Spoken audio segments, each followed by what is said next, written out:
जय माता रानी की। आज आपको तिब्बत के महान तांत्रिक मिलारेपा के बारे में बताएंगे। तिब्बत पहले पूरी तरह से आध्यात्मिक था। यहाँ की संस्कृति में आज भी मिलारेपा की अपनी अलग पहचान है।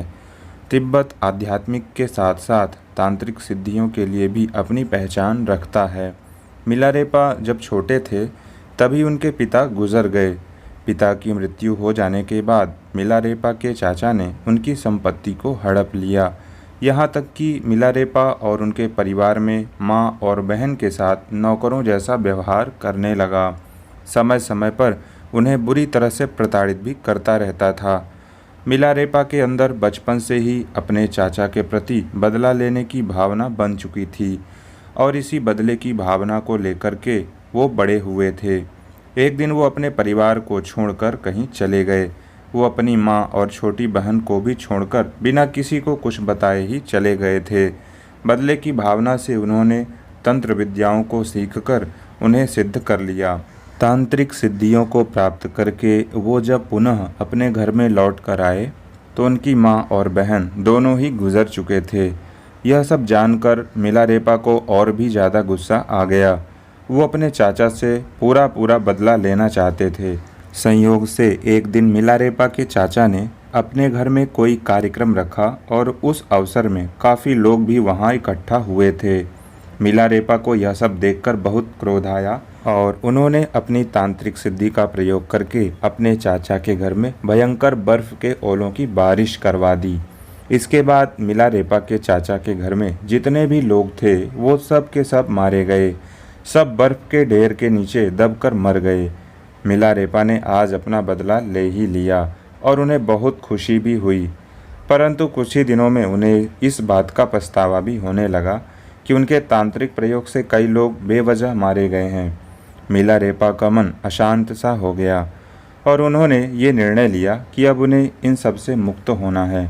वो कुछ ऐसा करना चाहते थे जिससे वो इसी जन्म में अपने सारे कर्मों से मुक्त हो जाएं। इसीलिए मिलारेपा एक गुरु की तलाश में निकल पड़े। उन्होंने कई गुरुओं से अपनी बात कही पर कोई उन्हें संतुष्ट नहीं कर पाया। आखिर में उन्हें किसी ने बताया कि इसमें तुम्हारी सिर्फ एक ही व्यक्ति मदद कर सकता है और वो है मारपा। मिलारेपा अब मारपा की खोज में निकल पड़े। जब वह मारपा को खोजते खोजते उनके गांव में पहुँचे तो वहाँ कुछ बच्चे खेल रहे थे।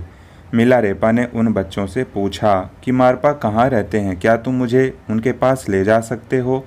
एक बच्चे ने कहा, मैं जानता हूँ वो कहाँ हैं, आइए मेरे पीछे, मैं आपको ले चलता हूँ। और इस प्रकार कह करके उस बच्चे ने मिलारेपा को एक खेत में ले गया जहाँ मारपा खेत जोत रहे थे। मारपा ने जब मिलारेपा को देखा तो कहने लगे, आओ अब इस खेत को तुम ही जोतो। मिलारेपा भी खेत जोतने लगे और मारपा भी वहाँ से चले गए। जब खेत का काम खत्म हो गया तो मिलारेपा ने सोचा कि अब क्या करें और कहाँ जाएं। तब उस बच्चे ने मिलारेपा से कहा, जो कि उनको यहाँ तक लाया था। उस बच्चे ने कहा, आप बिल्कुल चिंता मत करिए, मैं आपको अपने घर ले चलता हूँ। बच्चा उन्हें अपने घर ले गया। घर जाते ही मिलारेपा ने वहाँ मारपा को देखा। मारपा को देखते ही वह समझ गए कि ये बच्चा भी मारपा का ही बेटा है। फिर मारपा ने मिलारेपा से कई काम करवाए।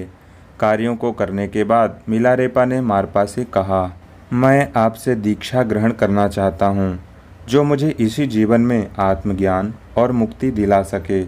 मैं अगला जन्म भी नहीं लेना चाहता हूँ और कृपया मुझे भोजन और यहीं रहने की व्यवस्था भी दे दीजिए। मारपा ने कहा, देखो मैं तुम्हें खाने और रहने की जगह तो बिल्कुल दे सकता हूँ, पर दीक्षा लेने के लिए तुम्हें कहीं और ही जाना होगा, या फिर मैं तुम्हें सिर्फ दीक्षा दे सकता हूँ और रहने खाने की व्यवस्था तुमको खुद ही करनी होगी। इन दोनों में से तुम्हें किसी एक को ही चुनना पड़ेगा। मिलारेपा ने कहा, मुझे तो आपसे केवल दीक्षा चाहिए और कुछ भी नहीं। मैं रहने खाने की व्यवस्था स्वतः ही कहीं कर लूँगा। इतना कह कर के मिलारेपा भिक्षा मांगने के लिए बहुत दूर तक चले गए और उन्हें एक ही बार में बहुत सारी भिक्षा मिल गई। उन्होंने सारी भिक्षा को एक बोरे में भर लिया।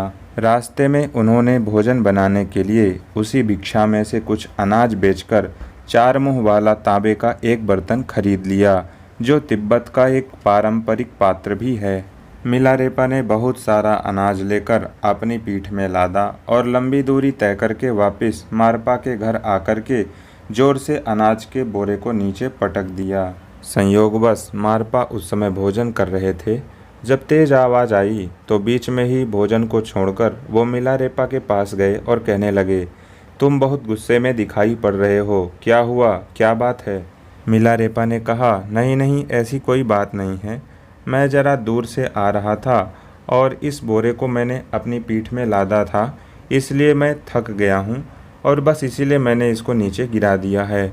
मारपा कहने लगे, कहीं अपने चाचा की तरह हमारे इस घर को भी तो नहीं गिरा दोगे? मुझे तुम्हारी मनसा कुछ ठीक नहीं लगती है, इसलिए तुम अब यहाँ से जा सकते हो। मिलारेपा कहने लगे, नहीं नहीं, मैं बस बहुत थक गया था, इसलिए मैंने इस बोरे को नीचे पटक दिया था।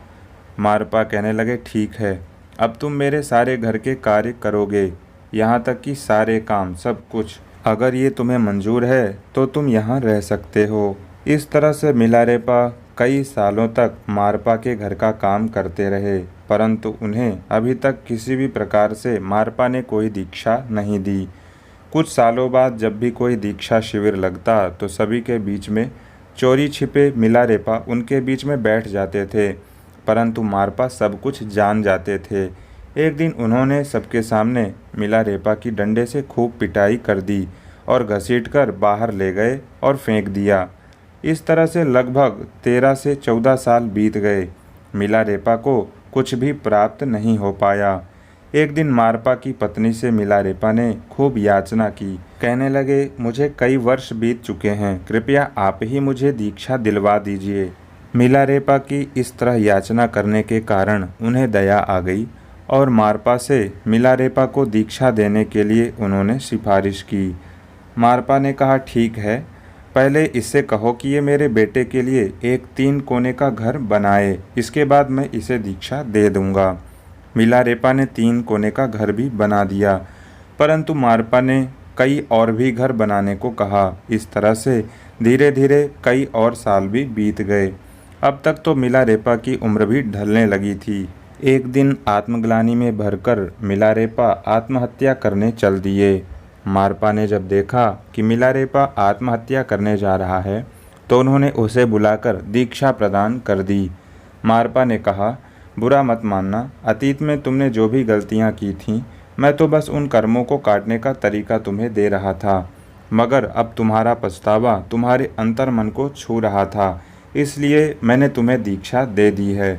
दीक्षा मिलने के तीसरे दिन ही मिलारेपा को डाकिनी के दर्शन हो गए। डाकिनी ने कहा, तुम्हारे गुरु ने दीक्षा तो दे दी है, परंतु एक महत्वपूर्ण विषय छोड़ दिया है जो उन्हें खुद भी नहीं पता है। जाओ और जाकर के उनसे पूछो कि वो इसको जानते हैं या नहीं। मिलारेपा ने ज्यों का त्यों मारपा से आकर के सारी बातें बता दीं। मारपा ने कहा, ये बात बिल्कुल सही है, मुझे भी खुद इसके बारे में कुछ भी नहीं पता है, इसलिए चलो अब भारत चलते हैं। भारत आने के लिए दोनों लोगों ने पैदल चलकर मार्ग तय किया।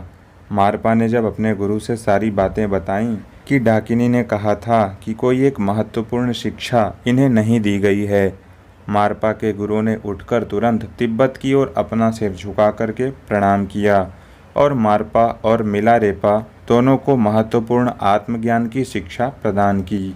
इस प्रकार से तिब्बत की संस्कृति में मिलारेपा एक चमकता हुआ ज्ञान का प्रकाश बन गए।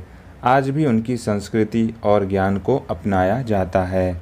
आशा है मिलारेपा की इस जीवनी को सुनकर के आपको ज़रूर कुछ न कुछ शिक्षा अवश्य प्राप्त हुई होगी।